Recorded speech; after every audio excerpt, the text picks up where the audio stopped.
예, 국민의힘 김성수입니다. 앞서 종면 임종성 의원께서도 지적하셨습니다만은 지역신문 발전기금 올해 전체 예산 중에 한 15억 원 정도 삭감돼서 전년 대비해서 삭감돼서 기재부에 좀 가 있습니다. 제가 직접 기재부까지 방문을 해서 이 부분에 대해서는 기계적으로 삭감할 것이 아니고 지역의 어려움, 또 지역 언론의 어려움, 특수 사정 이런 것들 감안해서 최소한 원상 복원시켜야 된다 이렇게 주장을 했고 긍정적으로 검토하겠다는 답변을 받았습니다. 장관님께서도 마지막 정부안 최종 마무리 과정에서 꼭 원상 회복될 수 있도록 힘을 써주시길 부탁을 드립니다. 네. 역시 알겠습니다. 앞서 임종성 의원님도 지적하셨습니다만은 문화재 청장님한테 묻겠습니다. 지금 얼마 전에 폭우로 인해 가지고 굉장히 문화재 피해들도 꽤 있었죠. 네, 그렇습니다. 한번 PPT 한번 보십시오. 보면은 보물인 안성 객사 청정이라든지 또 파주 용민이 마의 이불 입상의 앞에 석축 또 앞서 임종성 의원님 지역구에 있는 남한산성 이런 보물이라든지 그런 국가 사적들도 많은 피해를 입었습니다.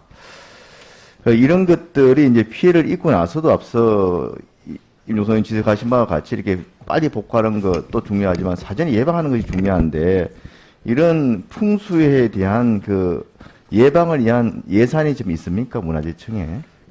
저희가 긴급 이런 복구 예산을 가용을 하고 있습니다만 긴급 복구 예산이 있는데 네. 이런 사전 예방을 위한 예산은 제가 이렇게 살펴보니까 화재와 관련된 예산 이외에는 없습니다. 예. 이게 굉장히 문제가 아닐 수 없어요. 최근에는 이게 풍수의 자체가 빈도 자체가 100년 빈도로 이게 폭우가 쏟아지고 하는데 전혀 예방 예산이 없다는 자체가 큰 문제거든요.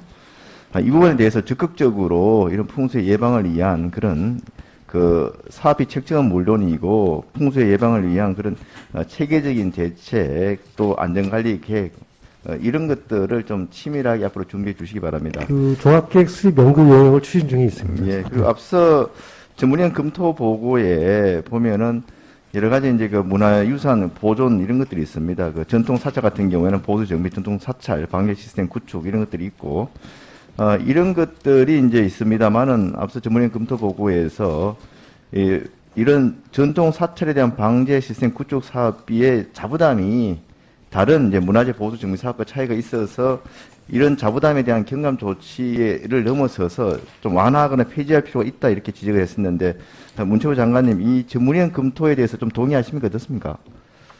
그러니까 전통 사찰의 보수 정비 및 방제 시스템 구축에 일정 부분 자부담이 있거든요. 네. 이 부분 자체에 대해서 좀 완화하거나 이게 좀 폐지할 필요가 있다. 실질적인 방제를 위해서 이런 전문위원회 검토 보고가 있었는데 동의하시는가요? 네, 그런 방향으로 저희들도 정책을 마련하고 있습니다. 검토해 주시기 바랍니다. 네. 작년 예산 중에 실감형 콘텐츠 산업 육성과 관련된 예산이 굉장히 많이 편성되었습니다. 그 이유가 뭔지 아십니까?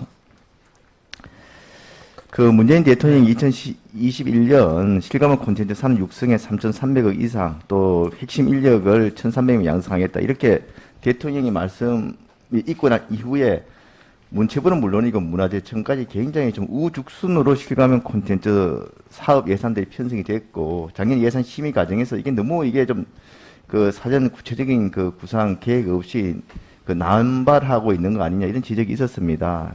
그런 지적에 대한 우려대로 실질적으로 대통령 이야기는 핵심 기술 확보하겠다, 핵심 기술 인력 양성하겠다 했었는데 뚜렷한 결과가 나타나는 게 없습니다. 이 부분 좀 면밀하게 살펴보시고요. 이 핵심 인력 양성 같은 경우에도 1,300명 육성하겠다 그랬습니다만은 실제 수료자 한 250명 좀 넘습니다만 그 중에 취창업자, 수료자 중 정말 한심할 지경입니다. 46명이 취창업했습니다. 근데 1인당 교육비가 얼마인지 아십니까? 1인당 무려 2,500만 원씩 돈을 투입했는데 그 투입한 예산 치고는 참 너무 이게 좀 처참한 결과입니다. 이 부분도 치밀하게 좀 검토를 해 주시고요. 대표적인 실감 콘텐츠 사업으로 했던 것이 강화문 광장에 한 8개 대형 프로젝트를 했습니다. 근데 8개 프로젝트에 대해 가지고도 강화문 지금 재구조화 사업을 염두에 두지 않고 제대로 된 공론화 과정 없이 이렇게 하다 보니까 많은 사업들이 지금 효과를 보지 못하고 있습니다. 8개 사업 중에 중단돼서 지금 운영이 안 되고 있는 것들도 있고요. 또 실질적으로 일일 이용 인원이 3명, 20명 이런 사업들이 있습니다.